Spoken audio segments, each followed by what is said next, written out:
Sapiens Podcast é o lugar onde a sabedoria vem brilhar.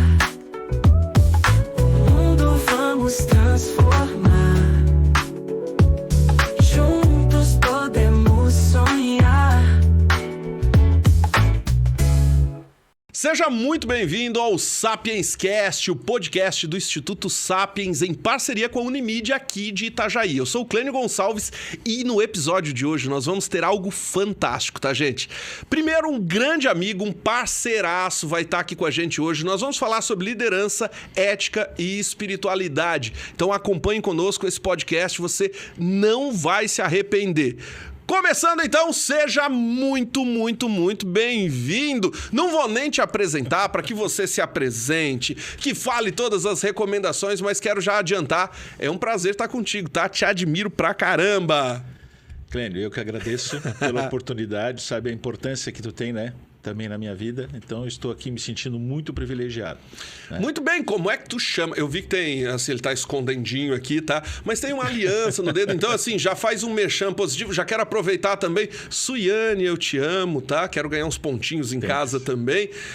Conte lá quem tu és, qual tu nome, de onde tu vem. Então, me chamo Daniel Malta. Sou filho de Reginaldo e Shirley. Uau! Estou muito feliz por estar aqui. Sou Tu é casado. Catarina? Sou gaúcho. Gaúcho! Deu pra ver? Nos olhos, deu pra ver nos olhos. Gaúcho e Colorado. E Colorado. Do Rio Grande do Sul. Estou há 20 anos fora, mas o Rio Grande do Sul fica na gente, né? Uhum. Então, Casado? Sou casado com a dona Andréia Cristina, que tu conhece bem. Conheço, Andréia. Uma pessoa que faz tudo assim. Uma sopa maravilhosa. Com certeza. Faz comida. Ela faz comida, não só sopa, né, Daniel? Eu sou o outdoor, né, das habilidades dela. Enfim, então nós estamos já há 20 anos, completamos agora dia 15 de novembro. Caraca! 20 anos.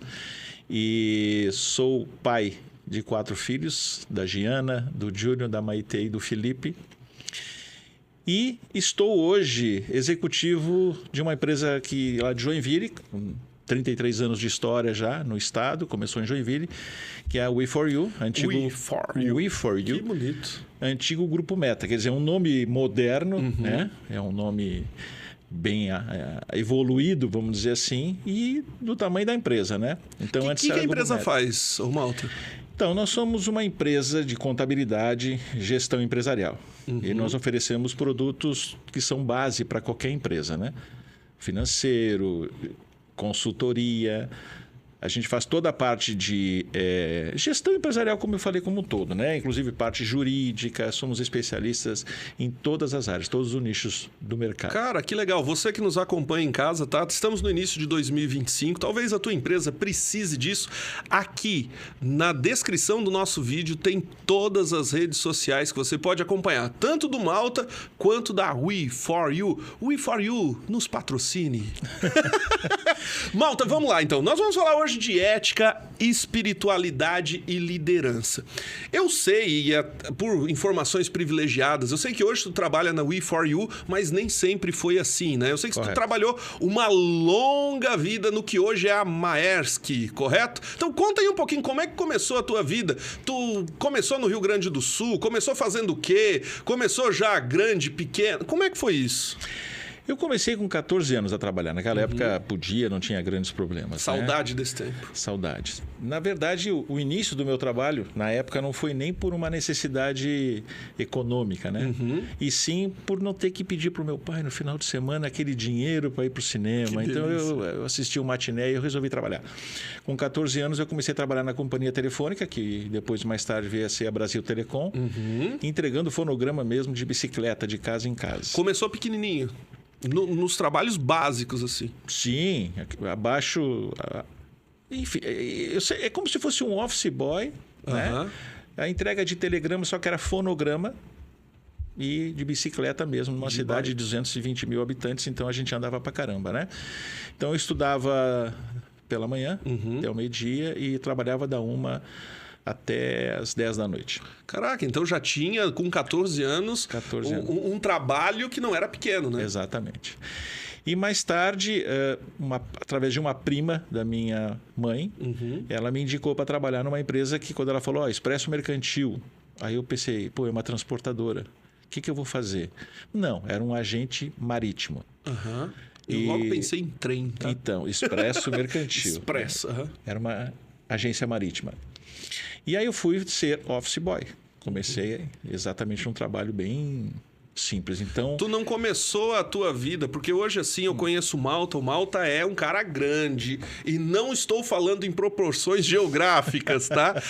Eu tô querendo dizer que o Malta, desde que eu conheci, cara, consultor, assim, respeitado, gerente... Cara, eu te admiro Obrigado. no teu currículo, tá? Obrigado. Mas tu não começou gerente, então? não. Ca- E aí tem um capítulo interessante da minha história. Aham. Meu primeiro dia de trabalho na Expresso Mercantil foi assim. Isso eu nunca mais esqueço. Meu pai me levou. Quando ele estava me levando, ele falou para mim assim: meu filho, fica tranquilo na tua entrevista, porque tu não tá com necessidade de trabalhar. Se não der certo, está tudo bem, está tudo certo. Se der certo, que bom. Então, aquilo me tranquilizou. Era o que eu precisava ouvir. Chegando lá, fui recebido pela empresa, acolhido por todos. Fizeram a entrevista, gostaram e perguntaram se eu já queria ficar trabalhando. Eu falei, mas já? Vamos começar. E, afinal de contas, eu ia sair de cima de uma bicicleta, com chuva, com sol, noite, riscos de assalto. Inclusive, fui assaltado mais de uma vez. Isso, imagina, 40 anos atrás. 40 anos atrás, Malta. Não que o Malta tenha idades avançadas, eu super jovem. Eu sou jovem há mais tempo. Gostei, sou jovem há mais tempo. Vou levar essa pra vida, Malta. Aprendi e gostei. Então, dentro desse treinamento que já me foi passado no primeiro dia, o rapaz que estava sendo promovido, passando a função para mim, chegou e me explicou. Olha, a tua rotina é a seguinte, tu chega todos os dias, vai nas máquinas de telex, destaca os telex, separa todos, 5 vias, primeira via na mesa do seu Hans, que era o gerente, um alemão, obviamente, né? Português não seria com esse nome. E depois tu larga nas outras mesas, vai nos calendários, atualiza o dia, aqueles calendários grandes, né? Eram vários. Vai nas máquinas de xerox, limpa o vidro, alimenta, tira o papel, muito úmido lá em Rio Grande, né? Troca o papel, tá. Beleza, me contou a minha rotina. E aí tu senta na tua mesa, que ficava no corredorzinho, e fica esperando, que mais ou menos por volta de 8h30, 9 horas da manhã, o seu Hans vai entrar. Ele vai dar bom dia para todo mundo e vai se dirigir para a sala dele. Tu vai ter ali contigo as revistas, os jornais todos para ele, mas não entrega ainda, guarda contigo. Espera ele passar, bom dia, seu Hans, chega lá. E aí, quando ele chegar na mesa dele, tu levanta, vai lá, com licença, bom dia, seu Hans, aqui está o seu jornal. Muito bem adestrado, né? Não vou nem dizer formado. Não, mas... já comecei assim, né? Isso eu estava era 15 anos já. Bom, aí, quando acabou o trabalho, fui para casa, cheguei em casa, meu pai me perguntou, e aí? Como foi a tua experiência, o teu primeiro dia? Gostou? Falei, cara, amei. Já sei que eu quero ser. Ele falou o quê? Gerente. Então o sonho já veio ali, no primeiro dia de Ele trabalho. olhou para mim com 15 anos, falou assim, mas tudo bem, eu acho legal a gente ter uma ambição, mas o que te levou a ter essa certeza já? Eu falei para ele, eu adorei. O seu Hans entrou, uma jaqueta muito linda, foi para aquela sala dele gigante, que é maior do que o meu quarto, e daqui a pouco chega alguém com jornal, revista, e diz para ele, tá aqui. Tá aqui, seu Hans. Seu Hans. E eu quero que alguém diga, bom dia, seu Malta. Aqui está o seu jornal. O seu jornal e as suas revistas. Então, isso, acho que depois foi 2003, né? 24, 30 anos depois, isso aconteceu. Cara. E eu lembrei, só lamentei que na época... Já não tinha jornal e revista mais. Ainda tinha, Malta? Tinha jornal. Foi 2008, em Manaus. Em Manaus. Aí a minha história também, eu já pulei várias etapas aí, mas só para te dizer e fazer uma ligação do que aconteceu com o meu sonho, com o meu desejo, que eu acho que é a base de tudo. A base de tudo é sonhar. Isso, exatamente. A palavra tem poder, o pensamento e a palavra, então... Enfim, só lamentei que na época, quando aconteceu isso, meu pai não estava mais aqui, junto de nós. Mas tenho certeza que ele assistiu e deve ter dito. Que ele viu Segurei a porreta porque ele chegou lá. Ô, Malta, eu vou te falar. Me arrepiei agora com isso, tá? Eu me arrepio todas as vezes. E eu estou contando de uma forma bem rápida, senão eu já ia ter que pedir um corte aqui para os comerciais, porque eu sempre me emociono quando eu conto isso. Então, a minha vida profissional começou assim, trabalhei durante 9 anos e depois eu fui sendo promovido, né? Passei Galgando dentro da própria empresa. E ali eu fiquei 8 ou 9 anos, quando então veio, em 1989, a Hamburg Süd e me convidou para trabalhar. Quando eu fui olhar o teu LinkedIn, eu fiquei pensando, como é que pronuncia este nome? Na verdade, eu vou aproveitar porque eu li tanto, estudei tanto, um dia tem que ter um propósito, né? O nome correto da empresa completo, cara, me perdoem, né? Não, sem exibicionismo, mas eu estudei para isso. Hamburg Südamerikanische Dampfschifffahrt-Gesellschaft. Ou só Hamburg Süd? Eu não vou te pedir para repetir, porque Não. se for mentira, tu não vai falar a mesma coisa. Não. Na verdade, o que significa? Hamburg Süd. Eram navios mercantes que saíam de Hamburgo, na Alemanha, e vinham para a América do Sul. Então, Hamburgo, Südamerikanische, que é tudo em Pra alemão, onde vai? América do Sul. Aí virou simplesmente Hamburg Süd. Caraca, tu ficou quanto tempo ali? 31 anos. Uma vida. 31 anos lá Exatamente, dentro. exatamente. Chegava a virou sobrenome, né? O Malta da Hamburg Süd. E isso tu rodou vários lugares, né? Dentro Sim. dessa empresa. Eu comecei em Rio Grande, tive a oportunidade também de trabalhar em Porto Alegre. E depois eu vim para Itajaí, passei em Salvador, Santos, Manaus e, por último, Itapuá. Itapuá foi a tua última parada. Hamburger Süd. Existe ainda? Não. A Hamburg Süd ela foi adquirida, né? O grupo da Hamburg Süd, ao longo do tempo, a Hamburg Süd sempre adquiriu armadores, novos armadores. Armadores são donos de navios, né? E ela foi adquirindo várias empresas ao longo do tempo. Em 2007, o fundador, faleceu, o Dr. August Oetker, né? E aquilo foi determinante para que a família decidisse, então, não continuar mais com o negócio. Porque eles tinham um grupo gigante. O Dr. Oetker, tu vai hoje no supermercado, ainda encontra produtos ali. E a Hamburg Süd era apenas um braço disso. Um negócio disso. Muito pequeno. E segundo a família, na época, que eram 9 herdeiros, era muito pequeno e não interessava. E aí entrou um processo de decisão entre os herdeiros de vender a empresa. Foi então quando, depois de muitos anos, em 2017, 10 anos depois, a Maersk, né? Essa eu não me esforço muito para falar o nome. A Maersk adquiriu a Hamburg Süd em 2017, no início do ano. E aí, quando foi feito o anúncio, a primeira coisa que eu fiz, cheguei em casa e falei para minha esposa, Andréia. Falei, linda, como eu a chamo, né? Eu tenho 2 notícias para te dar. Primeiro, a Hamburg Süd foi vendida. E segundo, eu devo ter mais ou menos 1 ano a 1 ano e meio de trabalho pela frente. Caraca. Por quê? Porque eu já tinha experiência inversa, né? Como eu te falei, a empresa adquiria outros armadores. A gente sabia. Chega e vem com aquela narrativa totalmente enganosa de dizer, estamos aqui, vamos integrar. Não é integrar, é transição. Chega lá, depois que o Clênio diz tudo que ele faz, como ele faz, o Clênio não serve mais. Porque eu tenho o meu Clênio. Eu cheguei, comprei, eu tenho o meu Clênio. Não preciso de 2 Clênios, né? Então, a Maersk já tinha o Daniel Malta deles lá, assim como tinha os outros demais colegas que também foram desligados 1 ano e meio depois, exatamente como eu falei. Né? E assumiram as funções que vocês faziam. Sim. Quando tu saiu, tu estava em qual função? Então, se a gente for traduzir, algumas pessoas traduzem como diretor, é que eles tinham um hábito, um costume de dizer que era um general manager. Né? Traduzindo literalmente gerente geral, mas traduzindo dentro do mundo corporativo seria como se fosse um diretor. Tá?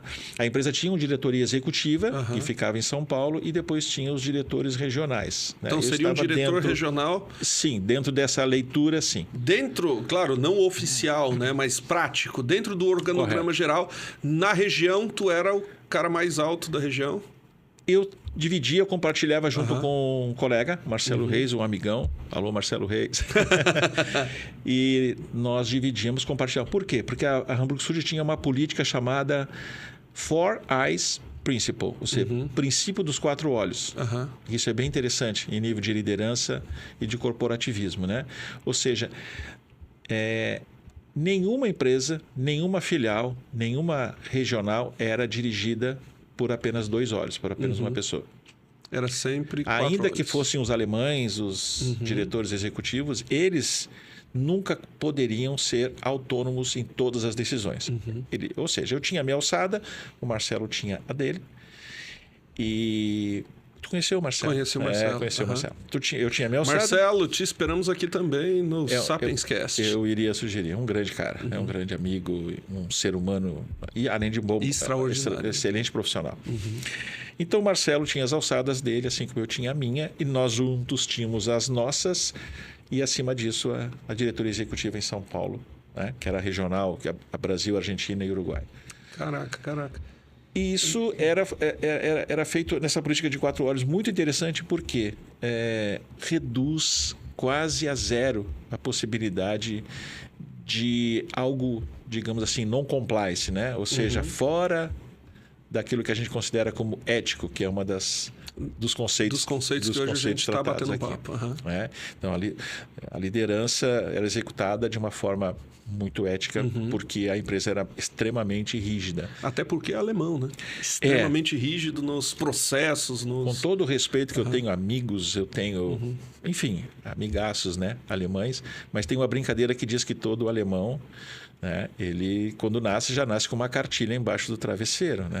E ele segue ela até o último dia a vida dele. inteira. A vida inteira. E é interessante isso que tu trouxe, porque quem me acompanha talvez não sabe sobre isso. Por 17 anos da minha vida eu fui frei, né? Estive dentro de um grupo religioso que foi formado e fundado aqui no Brasil por alemães.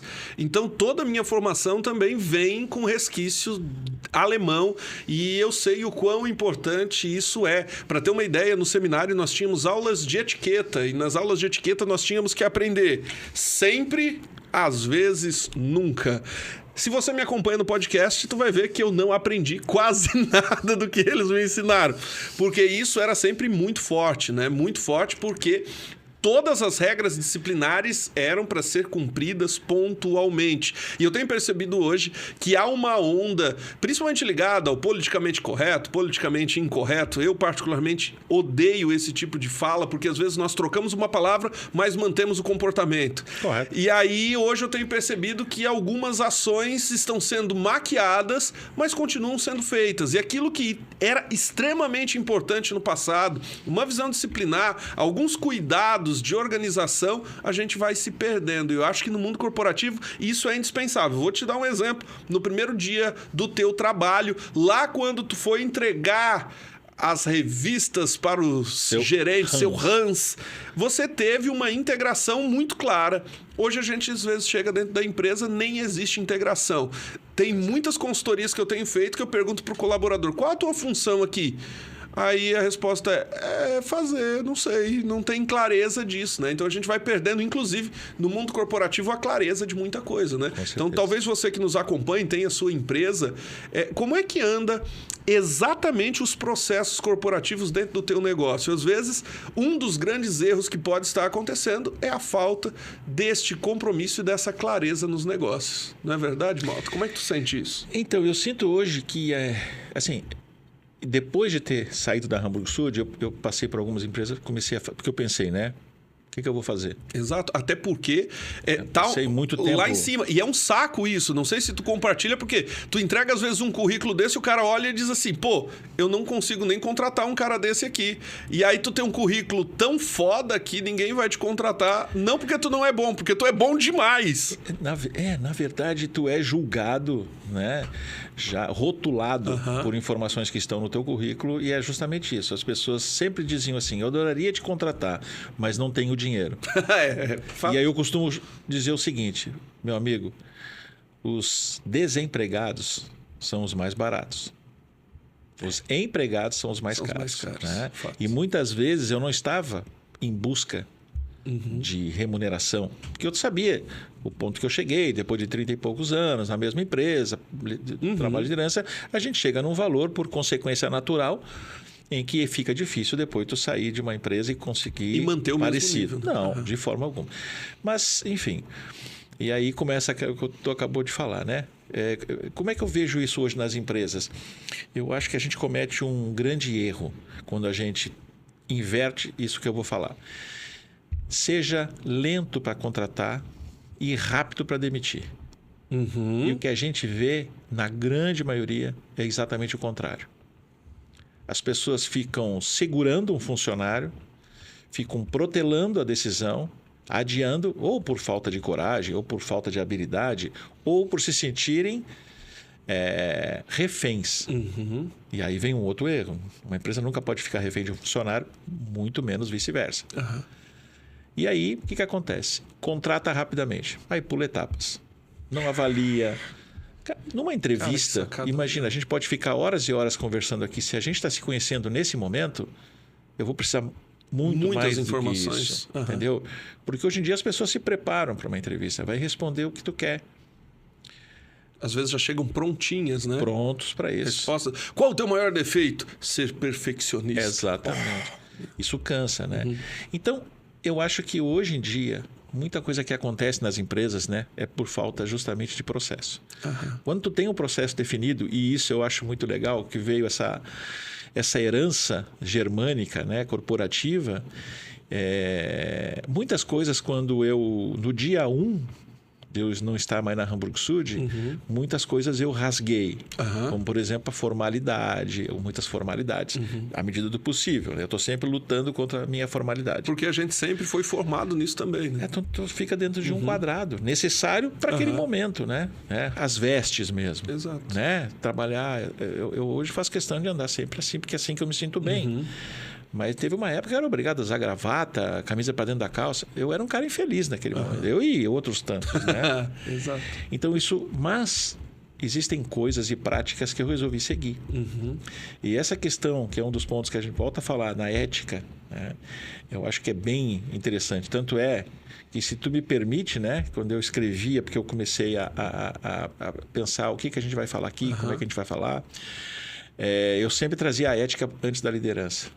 Legal. Em vez de liderança, ética e espiritualidade. Ética, liderança e espiritualidade. Então, quais os princípios éticos que norteiam tua vida, Malta? Ou que norteiam teu trabalho, tua liderança? Onde é que está enraizado isso? Na minha família. Meu avô e meu pai. Meu avô era um português pescador, criou 7 filhos somente com a pesca. E ele era uma pessoa extremamente ética. E ele não tolerava nada que fosse diferente disso. Era um português, pessoa com excelente coração, mas ele tinha regras que, por exemplo, coisas básicas. Ninguém poderia começar a fazer a refeição se ele não tivesse sentado à mesa. Ele tinha que sentar. Não pode boné, não pode sem camisa. Todas as regras que eram ditadas por ele ali. Correto. Né? Isso também depois passou para os filhos, ou seja, meu pai. E meu pai passou para nós, para mim e para o meu irmão. Então, a minha raiz ética, ela vem da família, vem da base. Tá? Ele é algo que até hoje eu fico muito orgulhoso de poder, toda vez que eu tenho oportunidade, dizer isso aí. Então, acho que a ética... Os 3 conceitos, ética, liderança e espiritualidade, eles são conceitos que, vou ser bem honesto, na minha opinião, não tem como tu ser um bom líder, que é a palavra do meio, se tu não tiver cercado. Por essas 2 outras palavras. Por os outros 2 conceitos, que é ética e espiritualidade. E a espiritualidade, não estou nem falando da religiosidade, né? É espiritualidade mesmo, ligada principalmente à empatia. Acho que isso falta muito, sabe, Clênio? Não só no mundo profissional, corporativo, não. Falta isso no dia a dia. Falta nas famílias. Falta na relação pai-filho, filho-mãe, filho-pai, marido, mulher, irmãos. Ô, Malta, vou levantar essa questão que eu acho que é muito importante. Você que nos acompanha em casa, eu acho que é bem Pablo Marçal agora. Pega o código aí, tá? Tu trouxe algo importante. Clênio, o meu princípio ético foi criado na minha família, na minha casa. Tu percebe que talvez uma das grandes crises sociais que nós vivemos hoje, de falta de princípios, de falta de tanta coisa, é de fato por falta da responsabilidade das famílias em quererem educar os filhos. Porque hoje eu vejo um processo de terceirização não nas empresas, eu vejo um processo de terceirização nas famílias. Eu trabalhei, antes de estar com o Instituto Sapiens, numa escola, por exemplo, e eu via a família tentando transferir para a escola responsabilidades básicas que são, de fato, da família. Vou dar um exemplo, e eu sei que às vezes isso pode incomodar você que está em casa, você que nos acompanha, que é o seguinte aspecto. A escola tem um dever legal de educar a criança por 200 dias letivos, de ensinar durante os 365 dias, 200 deles, você vai enviar o teu filho para a escola. Uma das grandes preocupações que eu tinha era a seguinte: às vezes a escola ia fazer uma reunião pedagógica para planejar aquilo que ia ser dado ao filho e a família pirava, ficava maluca, dizendo assim: onde eu vou colocar o meu filho? E às vezes vem a minha seguinte questão: a escola não é um depósito de criança. A escola não tem a responsabilidade de cuidar do teu filho por você. Eu entendo que hoje a vida de trabalho pede, exige, mas nós estamos esquecendo que a responsabilidade de cuidar dos filhos são dos pais. E nós queremos apostar ou terceirizar isso para o Estado, para a escola, dizendo assim: quem é que vai ficar com o meu filho? E às vezes eu tinha vontade de dizer assim, desculpe a expressão que eu vou usar, coloca um pi aí, edição. Porra, você!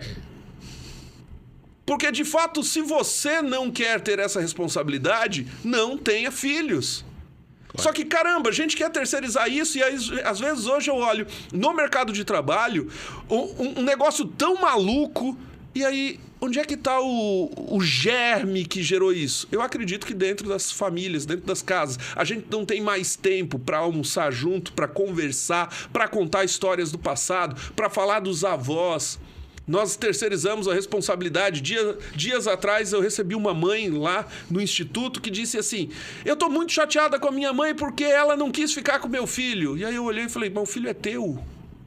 É neto dela, ela não tem responsabilidade de ficar com ele. Ela pode te ajudar, mas a responsabilidade é tua, caramba.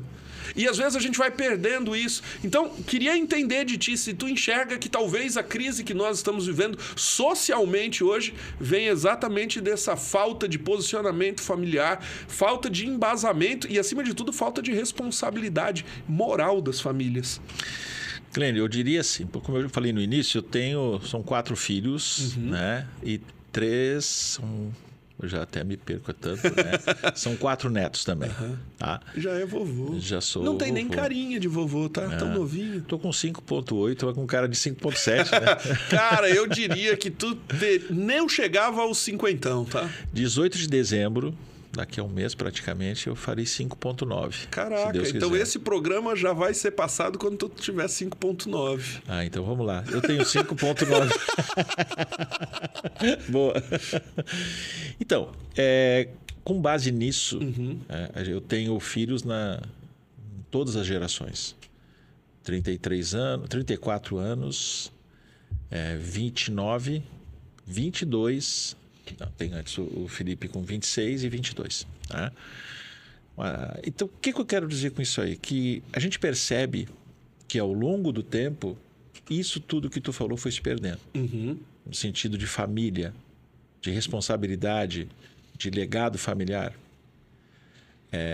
E isso, ao mesmo passo que isso vai se perdendo, vai crescendo uma situação muito preocupante. Que é justamente... Imagina, quem sou eu para falar isso para ti, que é muito mais preparado com essa área da educação. Crianças, adolescentes e daqui a pouco adultos despreparados para enfrentar qualquer probleminha. E aí, consequentemente, vem as depressões, aí, consequentemente, vem tudo que a gente está vendo aí, infelizmente, muito adolescente se suicidando, muito adolescente totalmente despreparado para qualquer situação. Eu diria para ti que hoje, pegando... Acho que tu falou tudo, né? Mas tentando contribuir um pouco. A gente consegue perceber a história, como eu falei, fazendo um link com o trabalho, né? Lento para contratar e rápido para demitir. Eu acho que trazendo isso para a família, a gente tem que ser muito rápido para repreender e para corrigir, tá? Que é quase uma palavra proibida hoje, né? Exato, exatamente. Hoje em dia, é o que tu falou. Ninguém vai na tua porta lá, ou teu filho, ou teu vizinho. Olha, eu estou pensando em engravidar. Ou a gente está pensando em ter um filho. Tudo bem? Como? Sim. Bom, mas é que eu posso precisar de ti. Não conta comigo. Não, ninguém te dá essa chance. O que tu acha? É hora da gente ter o filho? Algumas vezes a gente diz para o filho, olha, estuda, tem uma formação, arruma um bom trabalho digno, não precisa ser algo que vai te dar, não é questão de muito dinheiro, é dignidade. Prepara a tua casa e aí tu casa. E depois tem filhos. Eles fazem tudo isso, mas fora da ordem. Em ordem inversa. E a chance disso dar errado, e aí vem tudo. Aí daqui a pouco o que acaba acontecendo? É o que tu falou. A responsabilidade, ela vira uma obrigação de quem não tem nada a ver com isso. Quer dizer, eu vou reclamar porque a avó não quer ficar. Vou reclamar porque o professor não está cuidando do meu filho. Eu acho que a criação... Eu acho que vale a pena a gente também ressaltar que existem dificuldades e realidades pontuais, realidades particulares que a gente precisa levar em conta e até entender que, cara, tu não precisa levar esse fardo todo sozinho, mas a gente precisa entender das responsabilidades. Não tem como a gente fugir disso. Dias atrás eu atendi no Instituto um jovem que chegou assim desesperado porque estava, meu Deus, a minha vida acabou, eu tô pensando em suicídio e tarará, porque passou na minha cabeça. Eu falei, tá, o que aconteceu? A menina que eu tô gostando disse que não quer namorar comigo. Cara, esse guri nunca recebeu um não na vida. Os pais não têm a coragem de ter a liderança e a responsabilidade de também educar o filho e dizer que é necessário colocar limites. Porque hoje o filho faz o que quer e a gente deixa, a gente assiste isso de camarote, quase dizendo assim... quem é que vai tomar uma ação em relação a isso? Eu tenho, cara, é angustiante às vezes perceber que a criança tá virada no giraia e a mãe chega do lado e diz assim, fulaninho, não faz isso, a mamãe vai ficar triste. É o máximo que a gente vê. E a criança continua fazendo o que ela quer. E às vezes falta a gente colocar alguns limites. Falta, de fato, a responsabilidade da liderança também dentro de casa, né? A gente foi perdendo aos poucos esse princípio de liderança. E eu acho que, assim, Clênio, é uma mescla de desinteresse, né, da pessoa com também, como tu falou, uma terceirização, uma quarteirização. E aí entra até profissionais mesmo, que acabam da área médica, Exato. né? Acaba também induzindo as pessoas, não, negocia com teu filho. Uma coisa que eu sempre aprendi, e eu não vou mudar, criticado ou não se negocia com criança. Quem tem maturidade na relação. Não se negocia com criança. Uma vez eu fiz um treinamento lá em Rio Grande ainda, com um professor de yoga, que ele deu técnicas de negociação. No primeiro dia, na primeira fala dele, ele perguntou assim, quem são os melhores negociadores? E todo mundo ficou, começamos a dar... Não, são as crianças. São os melhores... Isso faz mais de 40 anos. São os maiores e melhores negociadores. Ele sabe, ele te conhece. Como é que ele vai conseguir? E isso está se invertendo. E é muito preocupante, porque a pergunta é o seguinte, o que serão dos netos dessa geração? Exato, isso nos preocupa muito, tá? E basta a gente olhar como o nosso canal, o nosso Sapienscast vai falar de negócios, já me preocupa hoje no mercado de trabalho, quem é que nós estamos recebendo para trabalhar com a gente, para ser os nossos gerentes, para trabalhar como parceiro mesmo. Hoje todo mundo está querendo empreender, mas querem as benécias. Já falei isso em outros episódios, né? De ser o dono do seu negócio, mas o compromisso de estar ali, ou de vestir a camisa, ou de sonhar, não quer, né? Eu tinha um grande professor que disse assim, tu quer ser gerente? Seja, e depois ganha o cargo.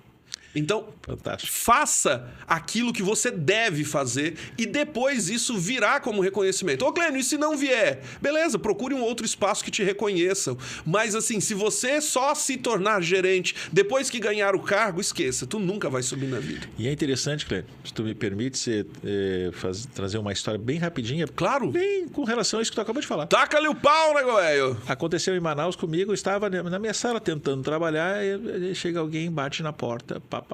Com licença, um coordenador. Opa, tudo bem? Entra aí, pá. E aí, como é que estão as coisas? Então, Malta, sempre fui conhecido no mundo corporativo. O que eu preciso para ser gerente? Porque eu estou esperando há mais de 6 anos isso. Isso aconteceu lá em Manaus.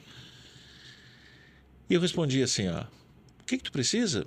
Tu precisa ser gerente.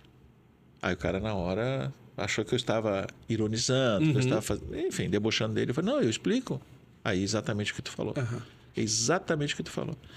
Antes de receber o cargo, a farda, a divisa no braço, a medalha, seja... Tem atitude disso. Exatamente.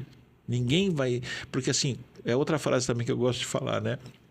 Contrate caráter e treine habilidades. Pega o código aí, tá? Contrate caráter. Porque habilidade se ensina, caráter não. E essas habilidades foi o que eu falei para ele. Se tu tens atitude de gerente... Então quer dizer que eu não tenho atitude de gerente? Ainda não. Ainda não. E o que vai falta? Agora vamos conversar. Agora vai ser um feedback aqui. Fecha a porta, senta e vamos falar. Agora sim.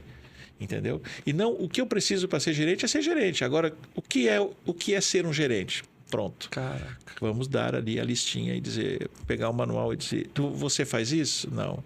Você faz isso? Um checklist em relação Perfeito. a isso. Então, Malta, te admiro pra caramba, tá? A recíproca é verdadeira. Deus, te admiro muito. Teu conhecimento e assim, as tuas sacadas em relação a isso são indispensáveis. Hoje, então, tu tá na We4U.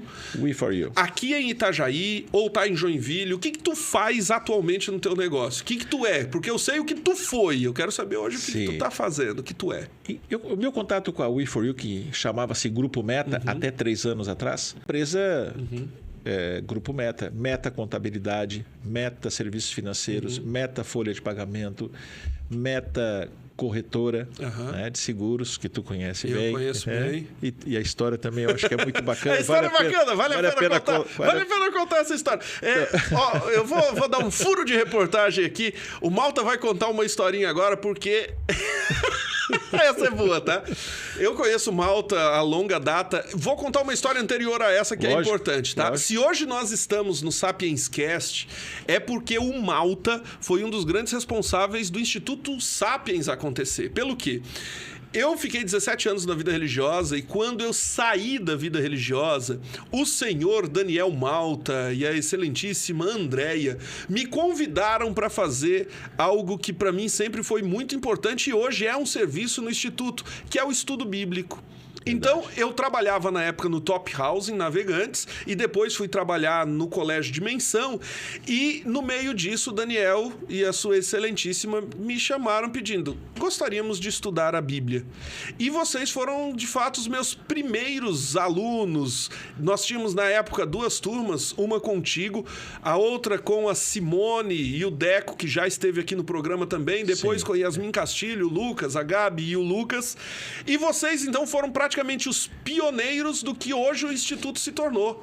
Porque hoje no Instituto nós prestamos um serviço também de estudo bíblico. Então, antes do Instituto ser Instituto, você foi o grande promotor para que isso acontecesse hoje, tá? Então, muito obrigado, Malta, porque talvez essa semente que tu plantou no meu coração lá atrás tem frutificado até hoje, tá? Então, gratidão eterna, porque o Instituto existe e você é responsável por isso, tá? Eu aceito a colocação porque eu acredito que eu e André fomos instrumentos de Deus, que na verdade tudo aquilo que tu sempre pregou, ele deveria chegar para ti. E nós fomos os privilegiados, eu acho que os que estavam mais próximos ali, que fomos escolhidos. Então a ação foi de Deus e nós fomos privilegiadamente escolhidos como instrumentos. É que tem momentos na vida em que de fato a gente precisa de uma mão estendida, né? O Malta e a Andréia foram essa mão estendida muito na minha vida. Mas o Malta tem uma história boa, porque eu comprei um carro, tenho até hoje, tá? O Fox. Quem quiser, faça sua proposta, porque a gente pode colocar à venda.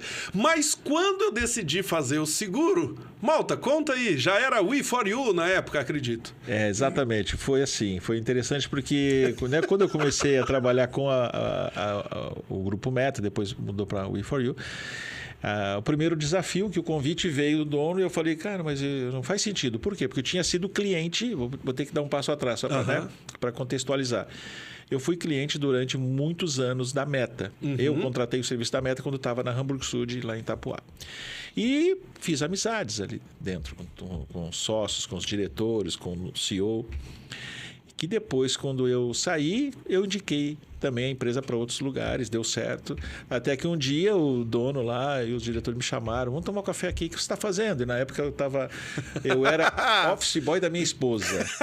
Ela fazendo projetos, levando amostras de pedra e de madeiras, enfim, de móveis, e eu estava lá esperando para ter uma reunião para mostrar os móveis, né? Porque fortinho, carrega pedra. Conseguia carregar tranquilo. Tranquilamente, carregava as amostras, né?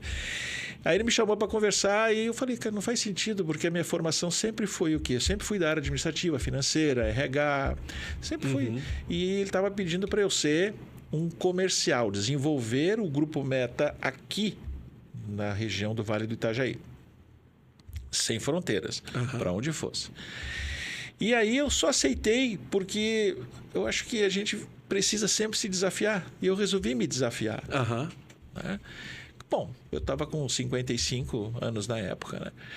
Bom, vamos desafiar. E aí, dentre vários serviços, como eu expliquei no portfólio, a parte do seguro. Aí eu falei, como é que vende seguro? Aí tu vai lendo, fala com outro. Aí conversando, o cliente comprou o automóvel dele. E aí eu falei, cara, faz seguro comigo. Propaganda feita. Seja o primeiro. E ele aceitou. Né?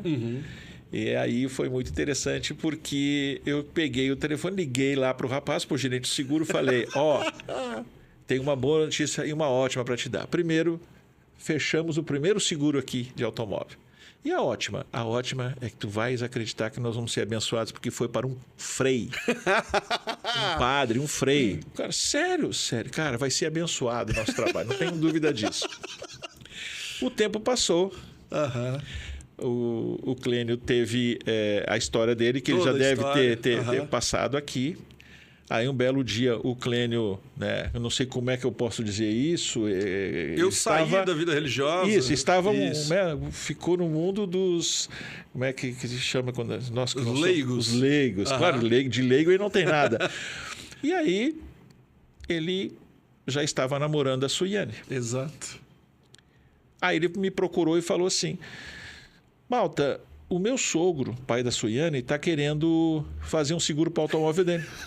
Legal, bacana. Aí pedi a proposta que tinha, a policy, e mandei para o Rodrigo, que é o gerente lá. Alô, Rodrigo, meu amigo Rodrigo. O Rodrigo, e eu falei para ele exatamente assim, o Rodrigo, olha só, agora é uma policy para fazer o seguro do carro do sogro do Clênio. Aí ele falou assim, sogro do Clênio, o Frei? Tá de sacanagem, mano. E aí, como é que explica isso, né, Malta? Não, eu falei para ele, cara, só faz aí a proposta e depois eu te conto. Um dia, quando eu estava lá com ele em Joinville, eu expliquei para ele toda a história que não ia dar para explicar naquela hora. E aí né? não dava para explicar, mas a confusão estava formada, né? Tá lá nos anais do grupo, né? Da WeForYou. Então, voltando lá quando eu estava explicando da empresa, o que eu faço hoje. Então, hoje eu sou responsável pela parte comercial, desenvolvimento de novos negócios, de novos projetos. E nós estamos atuando não apenas aqui em Itajaí. Comecei atuando em Itajaí, 3 anos atrás.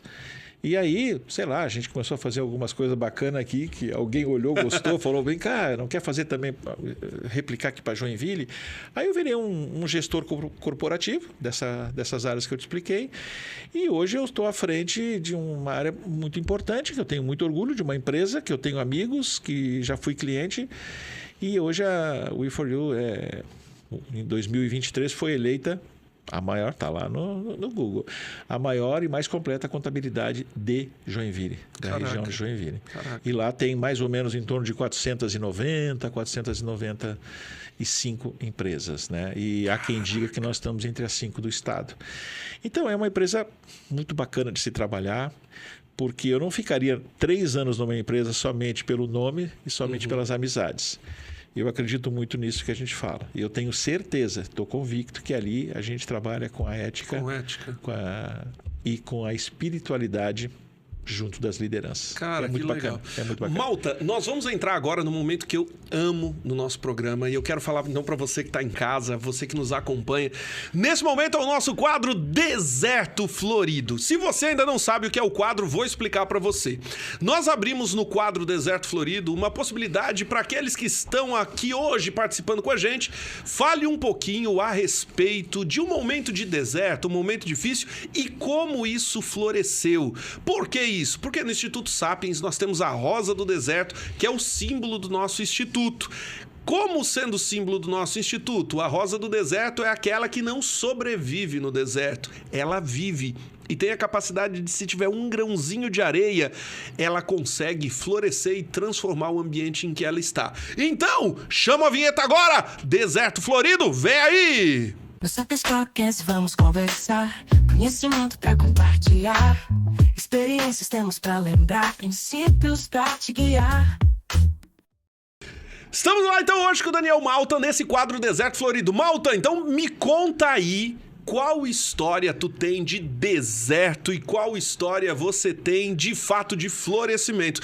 Tu nasceu gerente, passou por alguma dificuldade, passou por algum deserto na tua vida? Vários. E eu acho que ainda vou passar por outros, né? Como qualquer ser humano normal. Mas eu tenho um ponto que é muito importante para destacar. Como eu falei anteriormente, a empresa foi comprada pela Maersk em 2017. Uhum.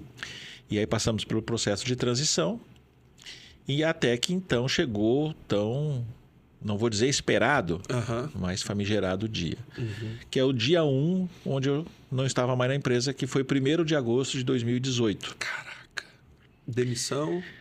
Fui eu e mais, na época, eu acho que uns 45, né? Era todo mundo se ligando, né? Eu acho que no mundo todo deu 45 executivos que foram desligados naquela primeira onda. Na primeira leva. Na primeira lâmina, né?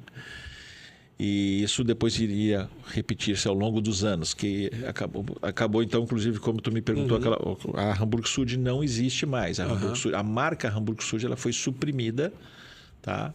E hoje existe a Aliança e existe a Maersk, que é a operadora de todas essas marcas aí. A Hamburg Süd não existe mais. Então, assim, o que aconteceu? Eu tinha uma dinâmica muito forte na época. O mundo corporativo, a gente lidava com vários países, eram várias mensagens, era e-mail todo dia, celular. Quando eu acordava, já tinha lá pelo menos uns 50 a 100 e-mails para ler. E eu recebia uma média de 600 e-mails por dia. Pô, mas tu lia tudo? Lógico que não, possível. Né? Mas tinha que ir olhar todos. Tinha o compromisso de acompanhar aquilo ali. Ou delegava, ou só arquivava, enfim. Porque lá no meio desses 600, normalmente tinha pelo menos uns 50 que eram importantes. Então essa foi a minha vida durante muitos anos. O que acabou acontecendo? No dia 1, quando eu acordei, sentei na cama e repeti o gesto que eu fiz durante 30 anos, peguei meu celular e olhei, tinham 2 e-mails na caixa postal. Um das... Pode fazer merchan? Pode. Um das lojas Colombos e outro das lojas Colombo e outra da Smiles, da Gol. Da Gol. Gol nos patrocina. Lojas Colombo também. Isso. Aí o que acabou acontecendo? Aquilo ali disparou um gatilho muito forte e ruim na minha cabeça. Caraca, mano. Que eu cheguei a ser diagnosticado, inclusive, por profissional, como síndrome do impostor. A síndrome do impostor não tem idade, não tem classe social, raça. Não, ela atinge... Ela chega. Chega e chegou. Na prática, o que eu imaginava assim? Eu sou uma fraude. Porque se eu fosse bom, eu tinha ficado. Os caras não quiseram ficar comigo, eu sou uma fraude. Ah, mas tu trabalhou 30 anos, né? Tinha alguém lá em cima que gostava de mim. Tinha um padrinho, ou alguém com pena de mim... Não, mas veja bem, o fulano fala, mas vindo de amigos não vale. Enfim, então eu criei uma resistência e não tinha Cristo que tirasse isso da minha cabeça. Tanto é que na época, a gente veio aqui, na época a gente tinha um apartamento aqui no Gravatá. E eu convidei minha esposa, né, para passar um tempo ali para organizar as ideias, para molhar o pé na areia, pensar que eu vou fazer da minha vida? E isso foi muito... Eu não me achava mais depois disso. Esse deserto ele durou mais ou menos uns 2 anos. Incrivelmente durou 2 anos. Aham. E era diário. E só eu e quem estava comigo na época sabe, assim como tu tens, né? Tens as tuas histórias. Só mesmo quem estava junto sabia exatamente o que estava passando, né? Eu parei de acreditar, minha esposa, vamos no cinema para descontrair. Eu dizia, não, parei só um pouquinho, o cinema é 30 pila o ingresso, dá 60, mais pipoca. Não, vai faltar dinheiro, vai acabar. Né? Não está entrando, agora só sai. Até que um belo dia, eu estava sentado na mesa da cozinha com ela, e aí começa a história do deserto florescendo. E aí eu pensei com ela assim, eu estou meio perdido. Das duas, uma, ou Deus é mudo ou eu sou surdo. Que eu não consigo ouvi-lo. Eu peço uma orientação. Naquele momento ela falou, não, tu tem que confiar, com aquele jeito dela, né? Aquela fé dela, tem que confiar. Jeito doce da Andréia. Isso, acredita. Daí eu senti, eu disse, eu vou dar uma chegada no banheiro. Fui no banheiro, normal, uma ida ao banheiro normal. E aí tô lavando a mão assim, lavo o rosto, escuto uma voz. E eu nunca escutei nada na minha vida até então. Aliás, depois disso eu não escutei mais. Né? Ele falou assim, porque eu tenho certeza que foi ele que falou comigo, vá para um mosteiro. Pô, tomei um susto, pô, apaguei a luz e saí correndo. Sério? Tinha alguém ali naquele lugar.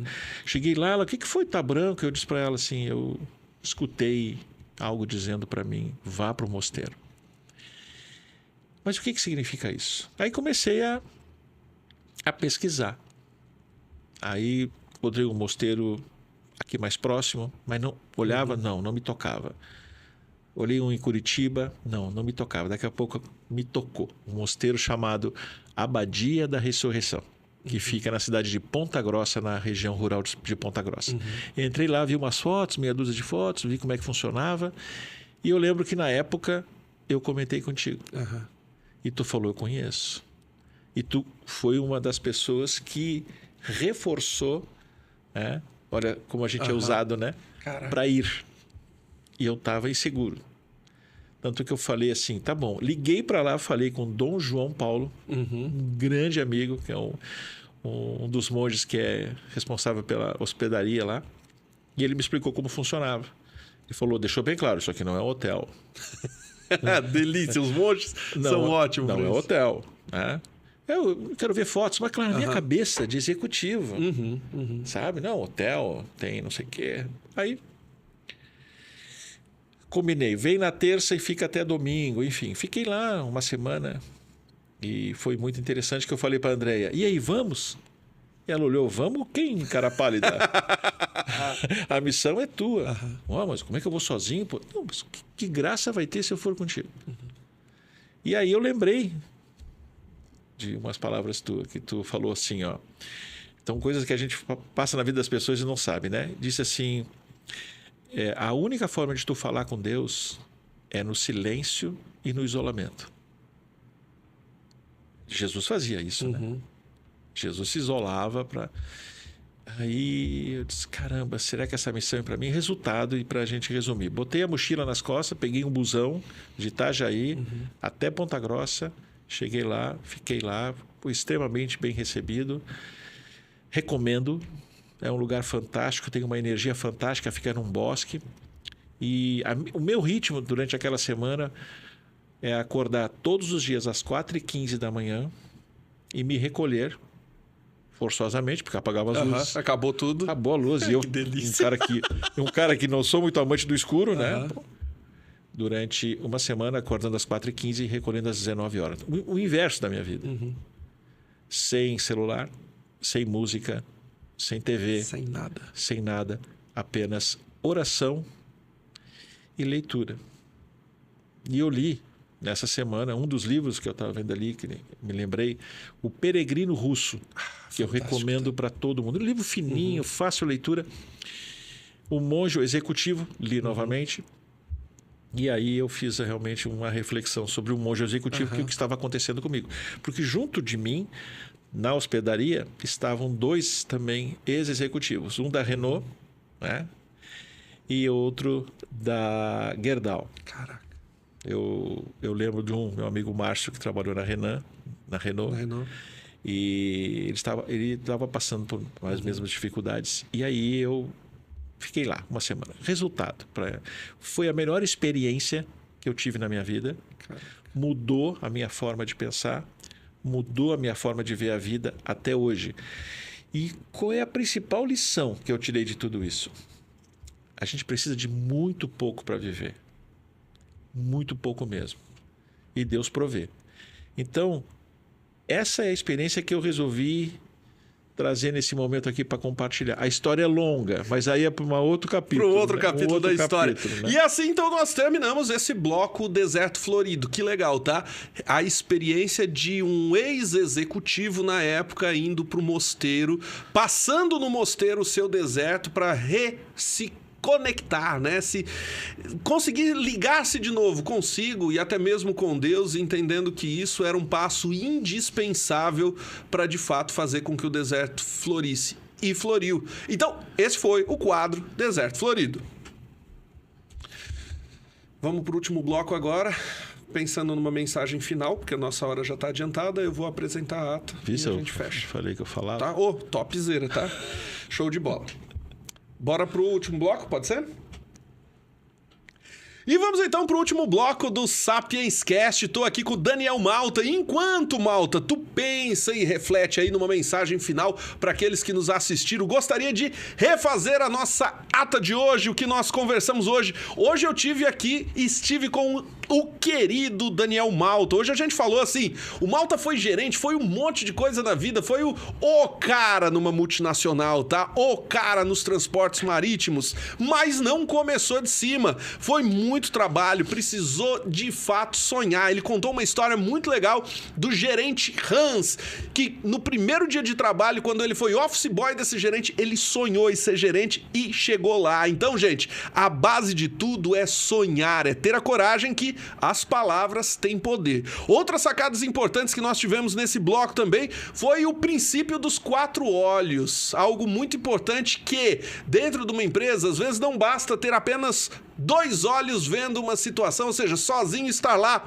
Às vezes é necessário ter mais gente. O princípio dos 4 olhos é, no mínimo, 2 pessoas para ver uma situação e que talvez você na tua empresa não tenha visto, tá? Outra coisa, uma mensagem importante pra caramba. Nós precisamos ser lentos para contratar, mais rápidos para demitir. Então, se você está enrolando em colocar ponto final em algumas coisas da tua vida ou da tua empresa, larga de procrastinar, toma vergonha na tua cara e vai fazer.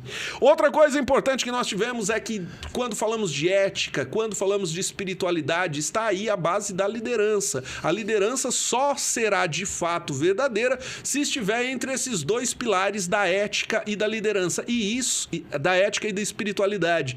E isso se cria em casa, tá, gente? Então não adianta a gente ficar enrolando e falar que a gente vai treinar em ser líder, porque a liderança é uma opção em que nós fazemos. E quando tu vai contratar alguém, não se esqueça, contrate pelo caráter e treine habilidades, não se perca nisso. No momento do deserto, nós falamos sobre a síndrome do impostor, daquele momento em que não se sabe para onde ir. E foi preciso, então, silêncio e isolamento para escutar a Deus, porque nós precisamos desse contato para se reencontrar. Estive hoje, então, aqui com o meu querido Daniel Malta. Muito obrigado pela tua presença, agradeço. cara. Tu é extraordinário. Meu E gostaria, Deus, então, né? que nesse momento tu deixasse uma mensagem para quem está em casa.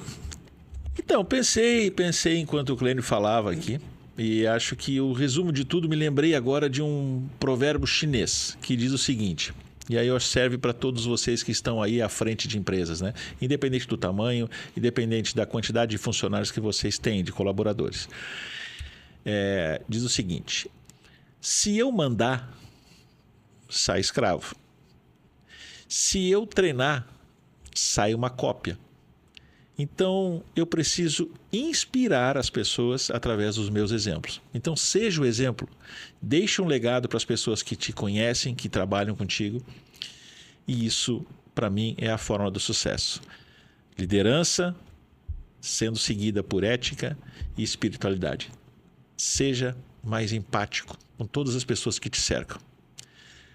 Daniel obrigado. Malta, muito obrigado, tá? Você me inspira, Daniel, de todo o coração. Muito obrigado. Deus. Espero te encontrar Meu aqui Deus. outras vezes. Obrigado de verdade, Parabéns pelo trabalho, parabéns para casa aqui, parabéns para o Instituto Sapiens e obrigado pela oportunidade. Show de bola. Você que fica em casa, nosso muito obrigado, tá? Não se esqueça, sonhar grande ou pequeno dá o mesmo trabalho, tá? Então, decida aquilo que você quiser e, acima de tudo, as tuas palavras têm um poder do caramba. Então, arregace as mangas e bora trabalhar, tá? Beijo no coração, até semana que vem. Valeu, gente! Tchau, tchau! Onde a sabedoria vem brilhar, o mundo vamos transformar. Juntos podemos sonhar.